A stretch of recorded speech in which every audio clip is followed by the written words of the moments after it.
Hello dear students, welcome back to our channel. तो आज हम करेंगे क्लास 11th का chapter morphology in flowering plants.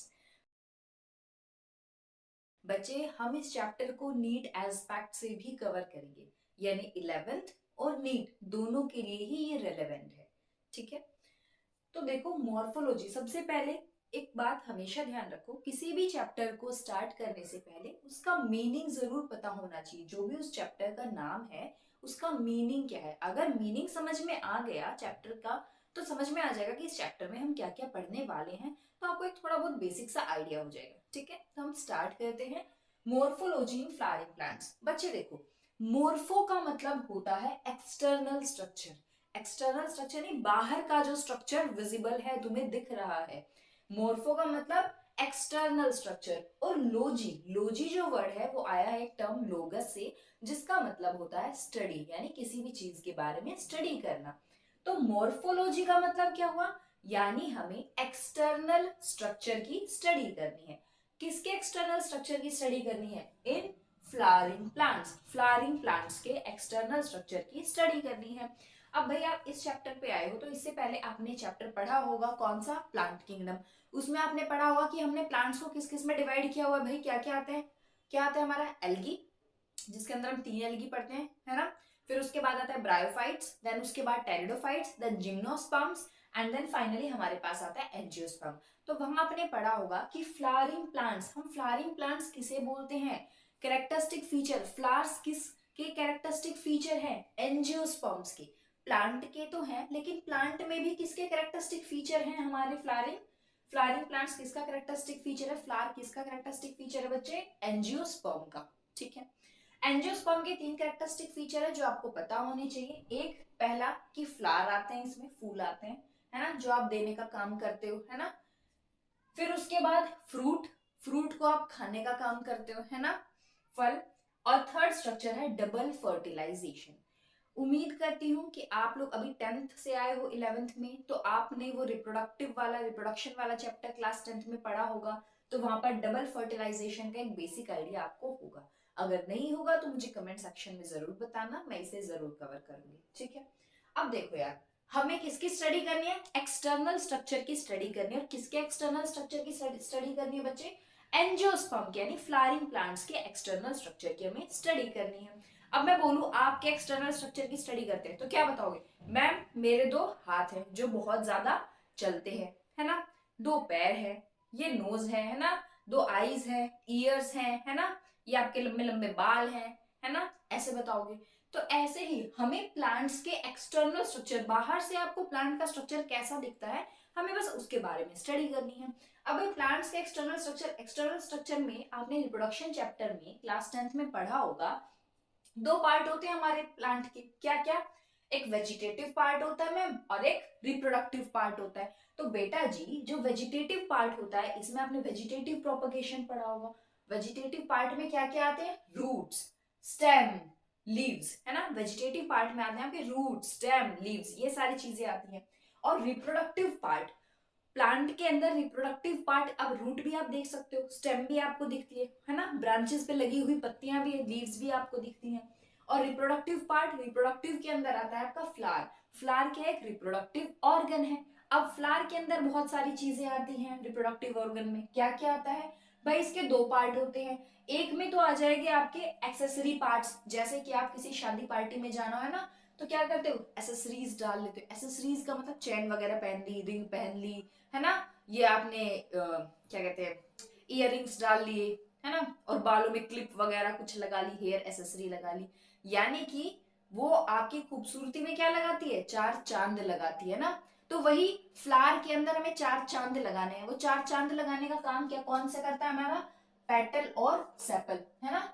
जो आप रोज को ऐसे देते हो रोज डे पर, वो जो रोज की, है ना, किसी को पिंक रोज पसंद है, किसी को रेड रोज पसंद है, किसी को व्हाइट, किसी को येलो। तो वो जो रोज की अलग अलग पत्तियां हैं ना आपको दिखती हैं, वो क्या होती हैं? पेटल्स।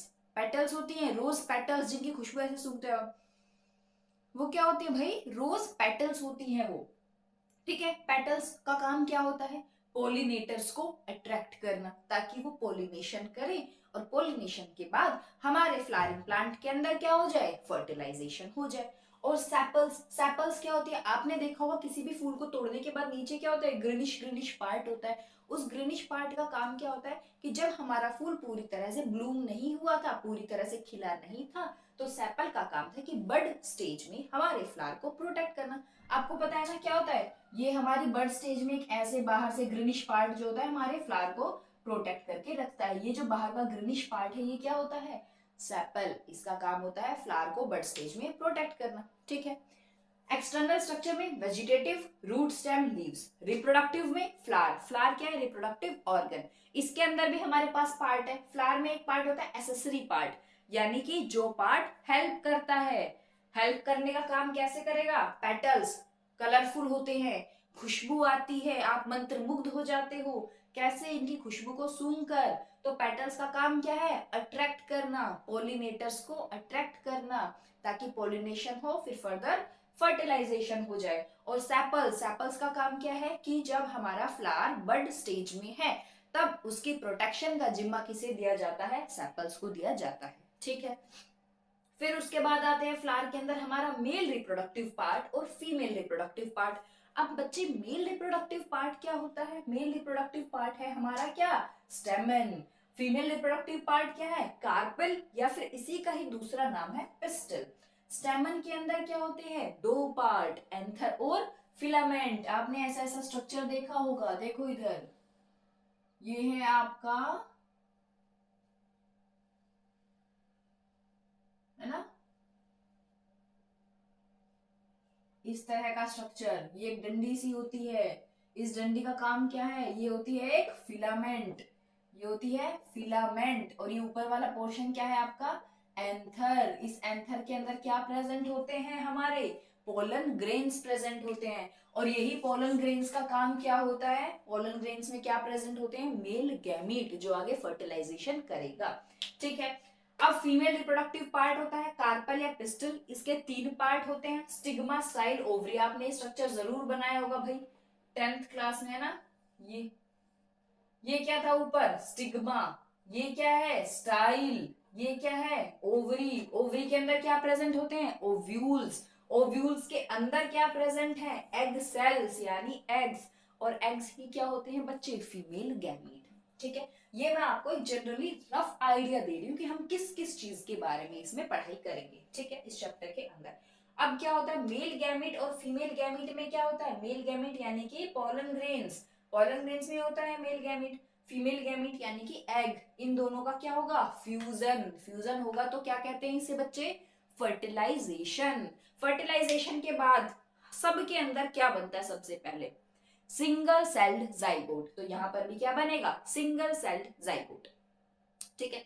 अब जाइगोट के अंदर क्या होगी, डिविजन्स होंगी। डिविजन्स होने के बाद क्या बनेगा बच्चे, एम्ब्रियो। और एम्ब्रियो फर्दर क्या बनता है, फ्यूचर प्लांट। ठीक है।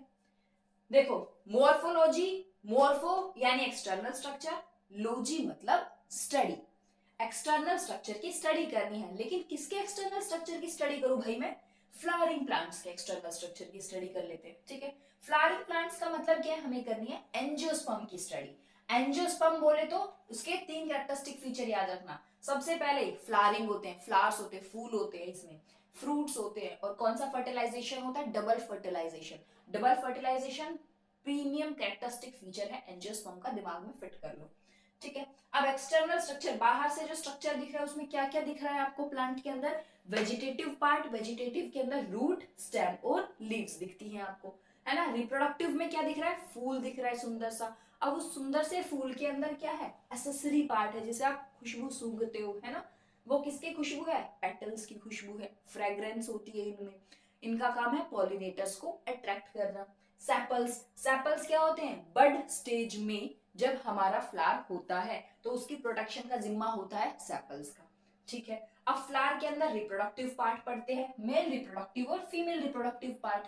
मेल रिप्रोडक्टिव पार्ट होता है स्टेमन। स्टेमन को भी फर्दर दो पार्ट में डिवाइड कर दिया, एंथर और फिलामेंट। फिलामेंट का मतलब वो डंडा, है ना, यानी कि फिलामेंट, जैसे कि इससे समझो मार्कर, ये क्या है मार्कर, ये क्या है नीचे का पोर्शन, फिलामेंट। ऊपर ये जो कैप है ये क्या है हमारी एंथर। अब इस एंथर के अंदर क्या प्रेजेंट होंगे ऊपर में, पोलन ग्रेन्स, और पोलन ग्रेन्स के अंदर ही क्या प्रेजेंट है हमारा, female gamete. Female reproductive part carpel और पिस्टल बोलते हैं इसे। इसके 3 पार्ट है, स्टिग्मा, स्टाइल और ओवरी। ओवरी के अंदर होते हैं ओव्यूल्स, ओव्यूल्स के अंदर क्या प्रेजेंट है बच्चा, एग्स, यानी एग सेल्स, फीमेल गैमीट। ठीक है, अब देखो मेल गैमीट और फीमेल गैमीट का होगा फ्यूजन, पैचअप हो जाएगा। फ्यूजन होने के बाद क्या बनेगा, जाइगोट, फर्टिलाइजेशन होगा। फर्टिलाइजेशन का रिजल्ट क्या है, जाइगोट। जाइगोट में डिवीजन होगी तो क्या बनेगा बच्चे, एम्ब्रियो, और एम्ब्रियो ही क्या होता है हमारा, फ्यूचर प्लांट। देखो एक बार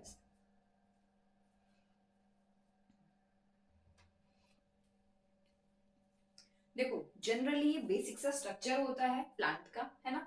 क्या दिखता है भाई, ये क्या है हमारा ग्राउंड, है ना। ग्राउंड के नीचे क्या होती है हमारी, नॉर्मल केसेस में, नॉर्मल प्लांट्स में ग्राउंड के नीचे क्या होती है बच्चे, हमारी रूट्स होती हैं। ठीक है, तो ये क्या है पूरा रूट सिस्टम। रूट में कौन कौन सी रूट होती है, एक होती है भाई हमारी प्राइमरी रूट।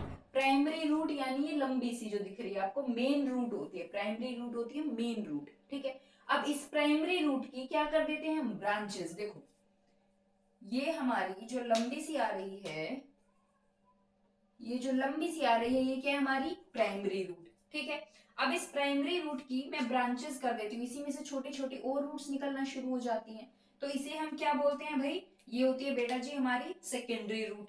अब इस सेकेंडरी रूट में से भी और ब्रांचेस निकलना शुरू हो जाती हैं।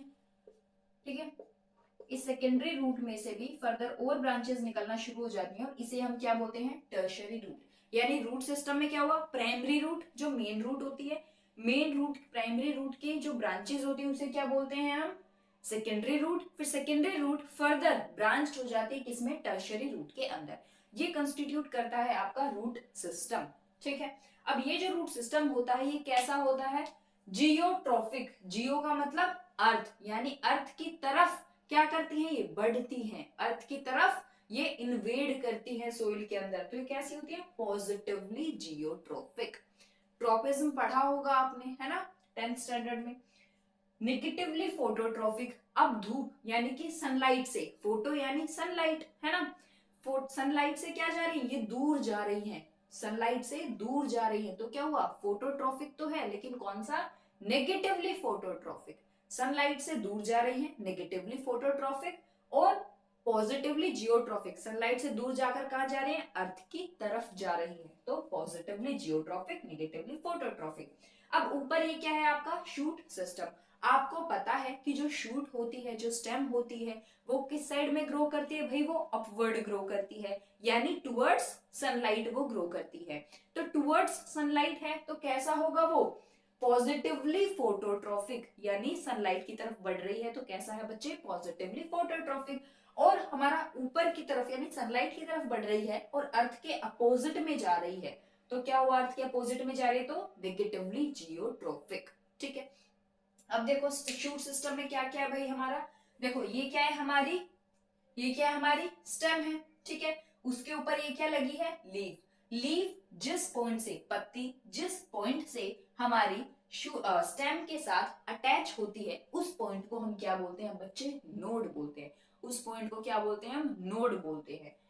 ये एक नोड हुआ, ये दूसरी लीफ ग्रो हुई, ये दूसरा नोड, मान लो यहाँ कोई तीसरी लीफ है तो तीसरा नोड। ठीक है, बहुत सारे नोड्स हो सकते हैं।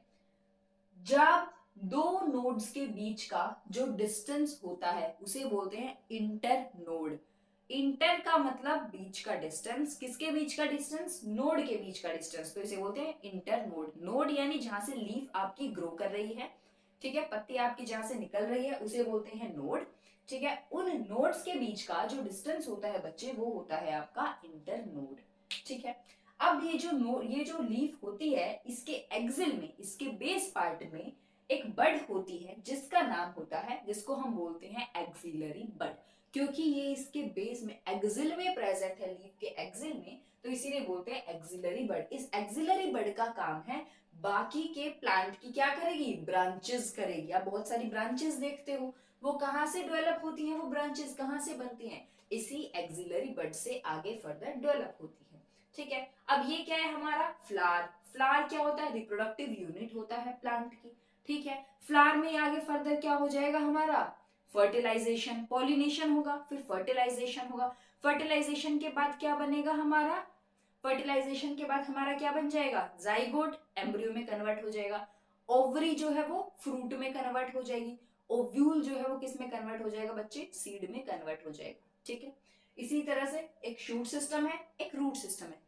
बाहर से मोर्फोलॉजिकली जब किसी भी प्लांट को आप देखते हो तो आपको यही तो चीजें दिखती हैं, बताओ इसके अलावा और क्या दिखता है आपको।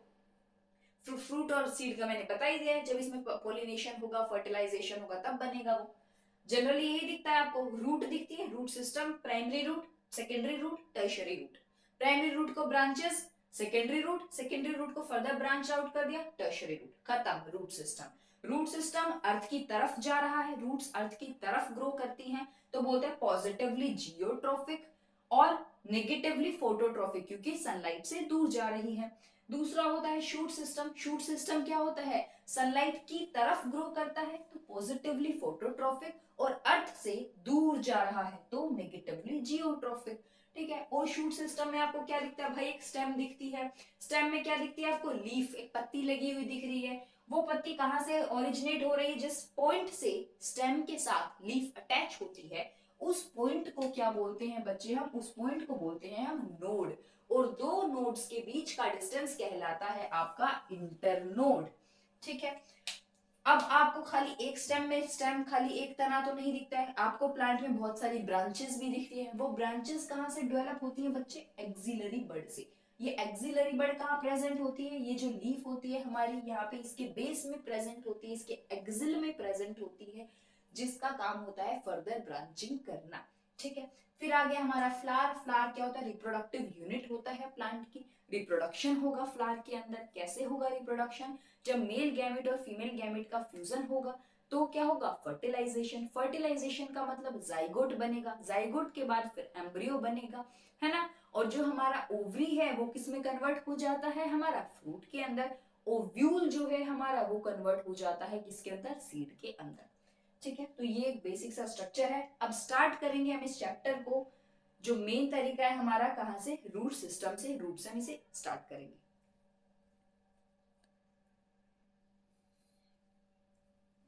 तो स्टार्ट करते हैं बच्चे हम रूट से। देखो सबसे पहले एक ये स्ट्रक्चर समझो, ये कौन सा स्ट्रक्चर है, ये स्ट्रक्चर है भाई जर्मिनेटिंग सीड का स्ट्रक्चर। इसमें क्या होता है, इसमें होता है बेटा, ये जो आपको दो मोटे मोटे गोले से दिख रहे हैं ये क्या होते हैं, बोल्स जैसे, कैसे क्या होते हैं, कोटिलीडन्स। कोटिलीडन्स का मतलब यानी इनके अंदर फूड स्टोर्ड है। यानी देखो यार, जनरली फूड, ये जो प्लांट होते हैं अपनी ग्रोथ के लिए फूड, रूट्स क्या करती हैं, रूट्स नीचे से वाटर मिनरल को ऑब्जॉर्ब करके ऊपर पहुंचा देती हैं, और शूट के ऊपर लीव्स प्रेजेंट है, उसमें क्लोरोप्लास्ट है, उसके अंदर क्लोरोफिल है, जिसका काम क्या होता है, फोटोसिंथेसिस वो करता है और फूड का प्रोडक्शन कर देता है। इस तरह से प्लांट को एनर्जी मिल जाती है। ठीक है, लेकिन जब क्या हो, तब हमारे पास जो सीड है उसके पास ना तो रूट होती है ना, जो वाटर मिनरल्स को ऑब्जॉर्ब कर ले, ना ही हमारे पास क्या होता है, शूट सिस्टम होता है जिसमें लीव्स प्रेजेंट हो और वो फोटोसिंथेसिस करके फूड का फॉर्मेशन कर ले, तो अब ताकि हमारे प्लांट को सरवाइव करने के लिए क्या मिल जाए, एनर्जी मिल जाए। तब क्या होता है हमारे पास, जब ना तो रूट है ना शूट है, तब काम क्या होता है, तब ये जो कोटिलीडन्स होती हैं, कोटिलीडन्स कैसे बनते हैं मैंने आपको बोला था, अगर डबल फर्टिलाइजेशन नहीं पता है तो मुझे बताओ, मैं वो टॉपिक सिर्फ और सिर्फ वो टॉपिक की वीडियो बना दूंगी। ठीक है, कोटिलीडन्स बनते हैं as a result of double fertilisation, एक नॉर्मल फर्टिलाइजेशन प्लस में ट्रिपल फ्यूजन। ठीक है, कॉटिलीडन्स में क्या होता है, फूड स्टोर होता है, कि अब हमारे सीड को जर्मिनेट करने के लिए क्या चाहिए, फूड चाहिए, ताकि वो एक प्लांट के अंदर, प्लांटलेट के अंदर कन्वर्ट हो सके। कॉटिलीडन्स का काम है फूड स्टोरेज का। ठीक है, फूड स्टोर रिजर्व करके रखता है फूड को अपनी ग्रोथ के लिए। नीचे प्रेजेंट होता है हमारा रेडिकल। रेडिकल नीचे क्यों प्रेजेंट है, क्योंकि रूट को नीचे ही ग्रो करना है, टुवर्ड्स अर्थ ही ग्रो करना है। तो रेडिकल क्या होती है, फ्यूचर रूट होती है, यानी रेडिकल से ही फर्दर क्या निकलेंगी, रूट्स, जड़ निकलेंगी। और ऊपर क्या प्रेजेंट है, प्लूम्यूल। प्लूम्यूल होता है फ्यूचर शूट, यानी शूट कहाँ बनती है प्लांट में, ऊपर की तरफ बनती है, तो प्लूम्यूल होता है फ्यूचर शूट, यानी प्लूम्यूल से आगे फर्दर शूट निकलेगी जब ग्रो करेगा हमारा प्लांट। और रेडिकल से रूट निकलेगी जब हमारा प्लांट ग्रो करेगा, और कोटिलीडन्स का काम है जब प्लूम्यूल और रेडिकल को ग्रो करना है तो उस टाइम पर इन्हें एनर्जी की रिक्वायरमेंट होगी, और वो एनर्जी कहाँ से मिलेगी, कोटिलीडन्स में जो स्टोर्ड फूड है वहां से एनर्जी मिलेगी। समझ आई ये बात। अब सुनो, रूट सिस्टम, हम 3 रूट सिस्टम पढ़ेंगे। सबसे पहला होता है बच्चे हमारे पास tap root system. Tap root system कहता है, हमने अभी पढ़ा था प्राइमरी रूट, सेकेंडरी रूट और tertiary root. Tap root system कहता है कि प्राइमरी रूट किससे बनेगी, डायरेक्टली रेडिकल से। रेडिकल किस में कन्वर्ट हो जाएगा, रेडिकल ग्रो किया, रेडिकल बड़ा हुआ, रेडिकल बड़ा होने के बाद उस रेडिकल ने क्या बनाई, ये है हमारी प्राइमरी रूट का फॉर्मेशन। यानी कि जब डायरेक्टली हमारा रेडिकल इलोंगेट करेगा, लेंथ में ग्रो करेगा, तो क्या बनेगी हमारी बच्चे, प्राइमरी रूट बनेगी। और फिर फर्दर प्राइमरी रूट बनने के बाद इसी पर ही ब्रांचेस निकल आएंगी जिन्हें हम बोलते हैं सेकेंडरी रूट। और अब फर्दर ये जो सेकेंडरी रूट है इसकी भी ब्रांचेस होंगी, और इसकी ब्रांचेस को हम क्या बोलते हैं बेटा जी, इसको हम बोलते हैं टर्शियरी रूट। यानी कि टैप रूट सिस्टम का मतलब है रेडिकल से डायरेक्टली क्या बन रही है, प्राइमरी रूट, और फिर प्राइमरी रूट किसमें कन्वर्ट हो रही है, कन्वर्ट नहीं हो रही, प्राइमरी रूट की ब्रांचेस हो रही हैं किसमें, सेकेंडरी रूट में, और सेकेंडरी रूट फर्दर अपने आप को डिवाइड कर रही है, ब्रांच कर रही है किसमें, टर्शियरी रूट में। ये होता है हमारा टैप रूट सिस्टम। ठीक है, टैप रूट सिस्टम किसमें मिलता है, डाइकोटिलीडन्स प्लांट्स के अंदर। डाइकोट का मतलब होता है वो प्लांट्स जिनके अंदर 2 कोटिलीडन्स, इस तरह 2 कोटिलीडन्स प्रेजेंट होते हैं। डाइकोटिलीडन्स जैसे कि हमारा मस्टर्ड, सरसों। ठीक है, फाइब्रस रूट, फाइब्रस रूट क्या होती है बच्चे, फाइब्रस रूट में प्राइमरी रेडिकल से बनेगी तो सबसे पहले प्राइमरी रूट, ये फिक्स है। प्राइमरी रूट सबसे पहले किससे बनेगी, रेडिकल से बनेगी। लेकिन टैप रूट सिस्टम में तो प्राइमरी रूट हमेशा हमेशा के लिए होती है, फिर उसी में फर्दर ब्रांचेस हो जाती हैं सेकेंडरी और टर्शियरी रूट की। लेकिन फाइब्रस रूट में क्या होता है, सिर्फ थोड़े से ही टाइम स्पैन के लिए, थोड़ी सी ही देर के लिए हमारी प्राइमरी रूट बनती है। प्राइमरी रूट लिखा है ना, शॉर्ट लिव्ड, थोड़े से टाइम के लिए बनती है, फिर प्राइमरी रूट क्या हो जाती है, रिप्लेस कर दी जाती है। किससे रिप्लेस कर दी जाती है, बहुत सारी छोटी छोटी फाइब्रस रूट से, फाइबर्स जैसी रूट से। यानी स्टार्टिंग में जब हमारा रेडिकल से क्या बनी बच्चे, देखो मान लेते हैं ये है हमारा रेडिकल, अब रेडिकल से क्या ग्रो हो रही है भाई हमारी, सबसे पहले प्राइमरी रूट कर दी हमने, प्राइमरी रूट ग्रो। लेकिन ये प्राइमरी रूट हमेशा हमेशा के लिए नहीं रहेगी प्लांट में, क्या रहेगी, प्राइमरी रूट थोड़ी देर के बाद रिमूव कर दी जाएगी, रिप्लेस कर दी जाएगी, रिमूव नहीं रिप्लेस कर दी जाएगी। कौन रिप्लेस करेगा इसे, छोटी छोटी हमारी फाइब्रस रूट्स, यानी फाइबर जैसे दिखने वाली रूट्स, इस तरह से। ठीक है, और ये फाइबर्स रूट्स कहां से ओरिजिनेट होती हैं, from the base of stem, stem के बेसिस से ये ओरिजिनेट होती हैं। ठीक है, और ये किसमें होता है भाई, ये टैप फाइब्रस रूट किसमें प्रेजेंट होती है, मोनोकोट में। यानी वो प्लांट्स जिनके जिनके अंदर क्या प्रेजेंट है हमारा, सिंगल कोटिलीडन, एक कोटिलीडन प्रेजेंट होता है, मोनोकोट, जैसे कि हमारा वीट, गेहूं। ठीक है, नेक्स्ट है बच्चे हमारा एडवेंटिशियस रूट, यानी अब ये एडवांस टाइप की हो गई। अब ये क्या करती है, ये बहुत चालू बनती है। ये क्या करती है कि मैं रेडिकल से नहीं निकलूंगी, अब मैं कहीं और से निकलूंगी। अब भाई कहां से निकलेगी, आपने देखा है ये बैनियन ट्री, बरगद का पेड़ देखा है आपने, बैनियन ट्री में क्या होता है, मान लेते हैं ये है आपका बरगद का पेड़ यानी बैनियन ट्री, है ना भाई, ऐसा तो नहीं होता, हाँ ऐसे ही होता है। ठीक है, अब इस बैनियन ट्री में क्या होता है, बैनियन ट्री में आपने देखी होगी लटकती हुई रूट्स, है ना, ये जो लटकती हुई ऊपर से लटकती हुई लंबी लंबी रूट्स होती हैं, लंबा लंबा स्ट्रक्चर, ये जो लटकता हुआ स्ट्रक्चर होता है ये हमारी क्या होती है, रूट्स। कौन सी roots, adventitious roots. Adventitious roots वो रूट्स होती है जो रेडिकल से ग्रो नहीं करती, रेडिकल से नहीं बनती हैं। Roots arise from other than radicle, radicle को छोड़ के बाकी किसी भी पार्ट से ग्रो कर जाएगी, उसे बोलते हैं एडवेंटिशियस रूट्स। एग्जाम्पल है इसके monstera, grass, banyan tree, asparagus and sweet potato. ठीक है, ये जो कंटेंट पढ़ा रही हूं ये नीट के लिए सफिशिएंट है, इनफ है, इसे अच्छे से पढ़ लो। ठीक है, टैप रूट यानी प्राइमरी रूट बनेगी रेडिकल से, फिर उसके बाद फर्दर डिवाइड हो जाएगी सेकेंडरी रूट में और टर्शियरी रूट में। ठीक है, फिर उसके बाद है फाइब्रस रूट। फाइब्रस रूट क्या होगी, प्राइमरी रूट बनेगी रेडिकल से लेकिन थोड़े टाइम के लिए, फिर उसके बाद फाइबर से रिप्लेस कर दी जाएगी। ठीक है। फिर एडवेंटिशियस रूट, ये एडवांस बनती है। एडवांस कैसे बनती है कि ये कहते हैं कि नहीं मैं रेडिकल से नहीं निकलूंगी भाई, अब मैं रेडिकल को छोड़ के किसी और पार्ट से ओरिजिनेट हो जाऊंगी, और इसे बोलते हैं एडवेंटिशियस रूट। यानी जैसे कि banyan tree, monstera grass, asparagus, sweet potato. Banyan tree बरगद का पेड़ तो सबने ऑलमोस्ट देखा ही होगा, नहीं देखा है तो गूगल करो, सर्च करो, आपको मिल जाएगा। ठीक है।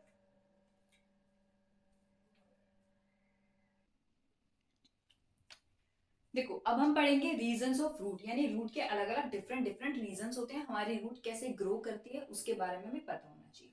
सबसे पहले होता है हमारा, अगर हम नीचे से देखते हैं, सबसे पहले होता है रूट कैप। ये होता है जो रेडिश पोर्शन आपको दिख रहा होता है, ये रूट कैप है।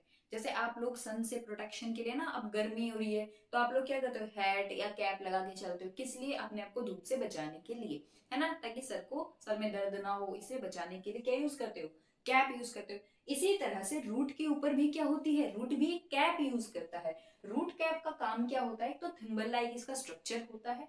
इसका काम होता है कि जब रूट सोइल के नीचे, सोइल में नीचे इन्वेड करेगी, जैसे मान लो ये ग्राउंड है, प्लूम्यूल से रेडिकल से रूट कहाँ ग्रो करेगी, नीचे की तरफ ग्रो करेगी। तो जब सोइल से रूट हमारे नीचे की तरफ ग्रो करे तो हमारी जो रूट है उसके सेल्स को कोई भी नुकसान ना हो, उसको कोई भी नुकसान ना हो, उसके लिए क्या यूज करती है वो, रूट कैप, वहां प्रेजेंट होती है रूट कैप। रूट कैप का काम है कि रूट का रास्ता बनाना, जब वो सोइल से नीचे अंदर इन्वेड कर रही है, मिट्टी के अंदर घुस रही है, अपना रास्ता बना रही है, उस टाइम उसकी प्रोटेक्शन का काम होता है रूट कैप का। दूसरा काम होता है, ये रूट कैप जो होती है वो प्रोटेक्ट करती है मेरिस्टेमेटिक सेल्स को। मेरिस्टेमेटिक सेल्स कौन से सेल्स होते हैं, मेरिस्टेमेटिक सेल्स मतलब डिवाइडिंग सेल्स, वो सेल्स जो फर्दर डिवाइड करेंगे, जिसकी वजह से हमारी जो रूट है प्लांट की वो लेंथ में ग्रो करेगी।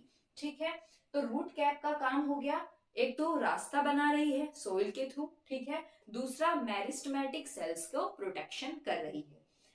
रूट कैप के जस्ट ऊपर प्रेजेंट होता है एक रीजन, जिसे हम बोलते हैं region of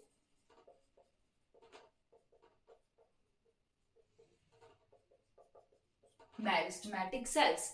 reason of meristematic cells, region of meristematic cells में क्या होता है, आपने ये पढ़ा होगा 9th क्लास में, ये चैप्टर आता है टिश्यू वाला। टिश्यू चैप्टर में आपने पढ़ा होगा मेरिस्टेमेटिक सेल्स। मेरिस्टेमेटिक सेल्स वो सेल्स होते हैं जिनमें डिवाइड करने की कैपेबिलिटी होती है, कैलिबर होते हैं, यानी जो डिवाइड कर सकते हैं, सेल्स का नंबर बढ़ सकता है।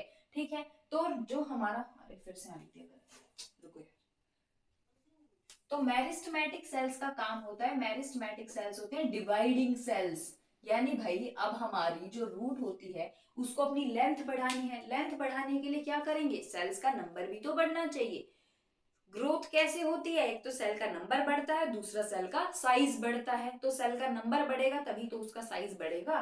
तो सेल का नंबर बढ़ाने के लिए कौन सा सेल होते हैं हमारे पास, मेरिस्टेमेटिक सेल्स, यानी कि डिवाइडिंग सेल्स। वो सेल्स कैसे होते हैं, एक्टिवली डिवाइड करते हैं, रिपीटेडली डिवाइड करते रहते हैं। ठीक है। और उनके अंदर डिवीजन के लिए उन्हें क्या चाहिए, एनर्जी चाहिए। वो हाई एनर्जी कहां से मिलती है, उनके अंदर प्रेजेंट होता है डेंस प्रोटोप्लाज्म, गाढ़ा प्रोटोप्लाज्म, उसी से मिलती है इन्हें हाई एनर्जी। और ये मेरिस्टेमेटिक सेल्स छोटे छोटे, बहुत छोटे छोटे होते हैं, और इनकी जो आउटर वॉल होती है वो भी बहुत ही पतली सी होती है, थिन वॉल होती है। अब मेरिस्टेमेटिक सेल्स में क्या हो गया, सेल्स ने अपने आप को डिवाइड कर लिया, डिवीजन हो चुके हैं। अब इन सेल्स को क्या करना है, इलोंगेट। सेल्स डिवाइड तो कर गए, मान लो सेल्स डिवाइड कर गए, इकट्ठे हो गए, अब हमें क्या करना है, हमारी जो रूट है उसकी लेंथ बढ़ेगी। लेंथ कहां बढ़ती है, इलोंगेशन रीजन में। मेरिस्टेमेटिक सेल्स के बाद आता है इलोंगेशन रीजन, या फिर इसे बोलते हैं रीजन ऑफ इलोंगेशन।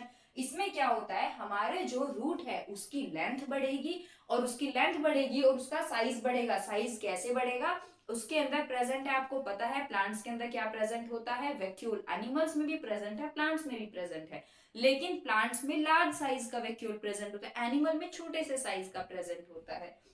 तो इलोंगेशन रीजन में दो काम हो रहे हैं, एक तो लेंथ बढ़ रही है। लेंथ कैसे बढ़ रही है, मेरिस्टेमेटिक रीजन में जो मेरिस्टेमेटिक सेल्स यानी सेल्स ने डिवीजन की थी, उसकी वजह से हमारे जो सेल्स हैं उसकी, हमारी जो रूट है उसकी ग्रोथ हो रही है। ग्रोथ कैसे हो रही है, लेंथ बढ़ रही है, और साथ साथ वैक्यूल का साइज भी, सेल के वैक्यूल का साइज भी बढ़ रहा है।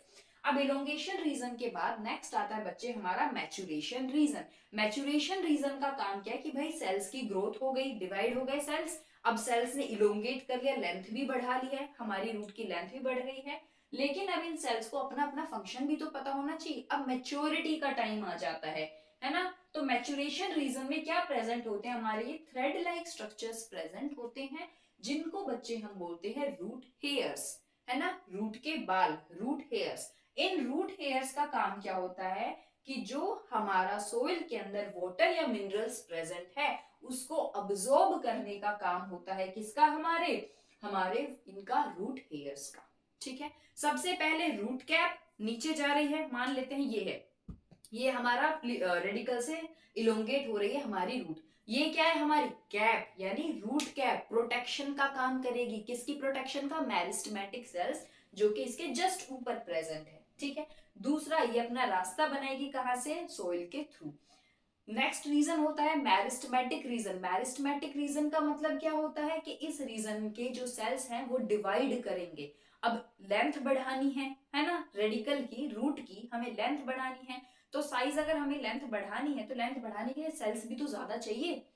तो क्या करेंगे, मैरिस्टमेटिक रीजन में सेल्स का डिवीजन होगा, फिर उसके बाद इलोंगेशन रीजन में वो जो सेल्स डिवाइड हुए थे वो इलोंगेट कर देंगे, रूट की लेंथ को लंबा कर देंगे, बढ़ा देंगे।